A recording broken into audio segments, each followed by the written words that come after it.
proclamação do Evangelho de Jesus Cristo segundo João. Glória a vós, Senhor.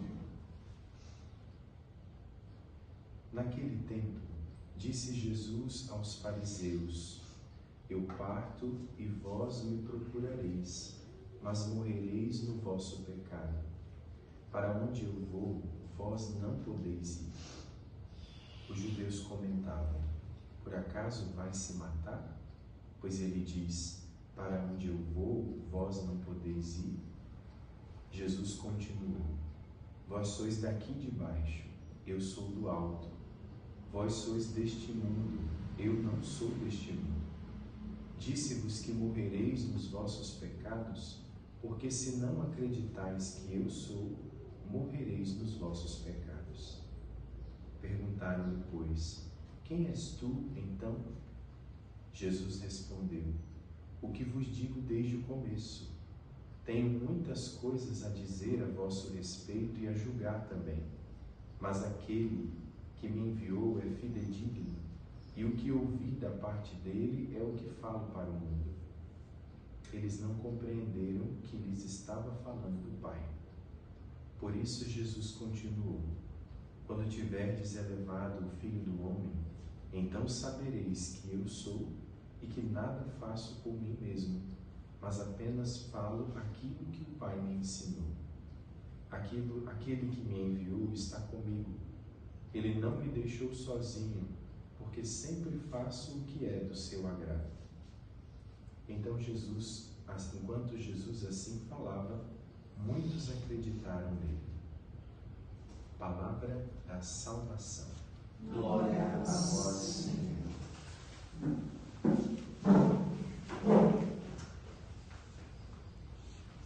Meus irmãos, nós estamos diante de uma leitura conhecida como aquelas leituras que prefiguram outras leituras, aqueles acontecimentos que prefiguram outros acontecimentos.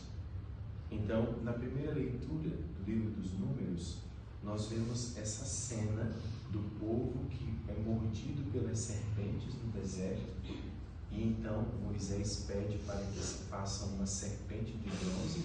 Deus pede a Moisés e Moisés executa essa ordem. Essa serpente é levantada no deserto, numa haste, e todas as pessoas que são mordidos pelas serpentes e olham para essa serpente de bronze são curadas. Esse tipo de leitura, ele não está aqui por acaso, principalmente neste tempo em que nós nos preparamos para a Semana Santa, na semana que vem. É uma leitura prefigurativa, é um acontecimento prefigurativo. Se a gente for olhar a sequência dos fatos, a gente percebe: o povo foi tirado do Egito e foi para o meio do deserto, liderado por Moisés. Nesse meio do deserto, eles começam a ficar impacientes e murmurar contra Deus e contra Moisés. O pecado da ingratidão em relação à providência de Deus. Deus que é providente os salva do faraó e de toda a escravidão do Egito, recebe de volta ingratidão, impaciência. O povo começa a falar contra Deus e contra Moisés. Diante disso vem as consequências, como se fosse uma espécie de castigo por causa da ingratidão.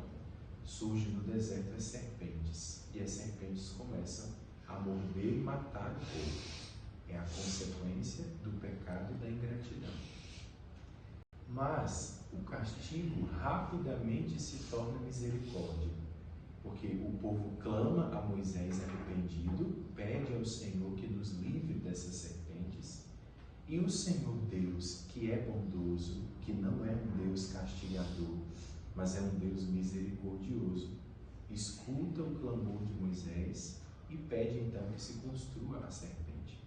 A serpente então é levantada no meio do deserto e o povo é curado. Então nós vemos que, nesse sentido, o castigo se transforma em misericórdia, e a misericórdia é o remédio para o castigo. Diante da falta de fé do povo, diante da desconfiança da providência, diante da impaciência que acaba gerando desconfiança, por que o Senhor nos tirou de lá? Para a gente morrer aqui no deserto? A ingratidão se torna desconfiança da providência de Deus. Então, diante disso, Deus rapidamente converte aquilo que era castigo em misericórdia, quando Ele dá a solução para construir a serpente. Aí nós vamos para o Evangelho. E aí nós vemos realmente que a primeira leitura prepara a cena do Evangelho. Qual é o pecado do Evangelho? A falta de fé. A falta de fé em Deus, por meio de Jesus Cristo.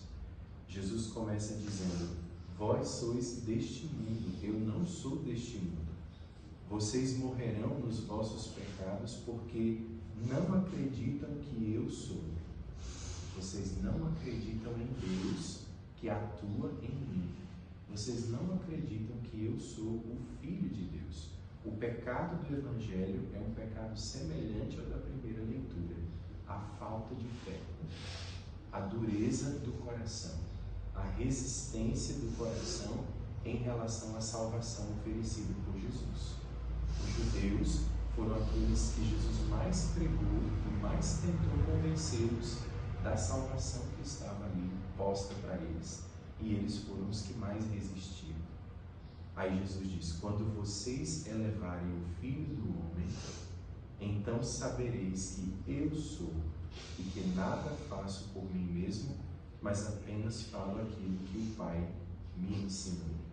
Quando o Filho do Homem for levantado, levantado como? Levantado na cruz. Do mesmo modo como a serpente abrasadora foi levantada no deserto naquela haste, o Filho do Homem agora é levantado numa cruz. E quando o Filho do Homem for levantado na cruz, então vocês saberão que eu sou. Ou seja, então vocês verdadeiramente acreditarão que eu sou Deus. Eu sou o Filho de Deus. Essa cena ela é realmente realizada quando Jesus morre na cruz. E aquele soldado, no pé da cruz, diz: verdadeiramente este homem é Filho de Deus.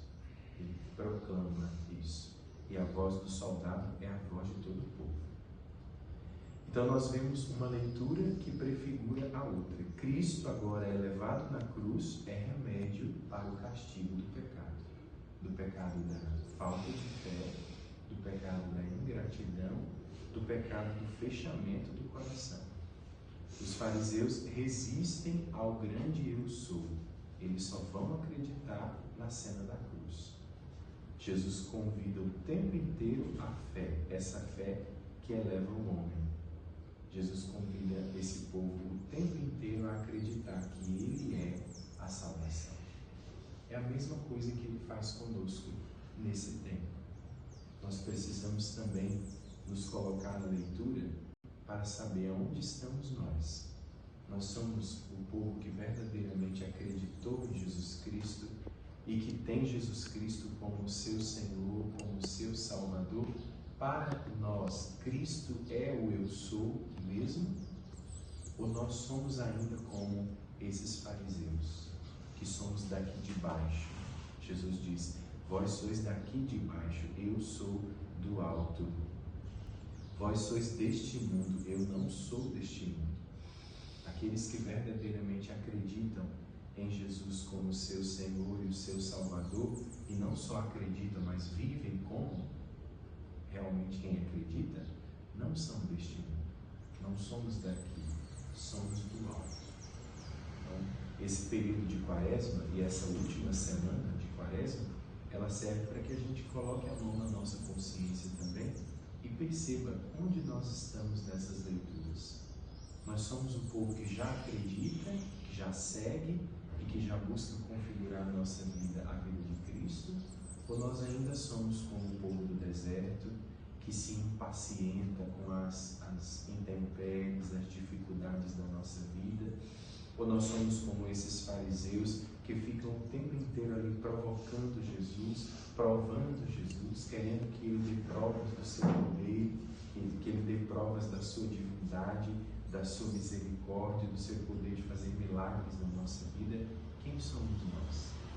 A liturgia nos desafia a encontrarmos o nosso lugar. Que nós sejamos verdadeiramente o povo que segue nosso Senhor, mas que já abriu o coração para que Ele possa fazer e agir na nossa vida. Assim nós seremos do alto e não desse mundo. Assim nós verdadeiramente seremos tocados pela graça, pelo amor e pela misericórdia de Deus.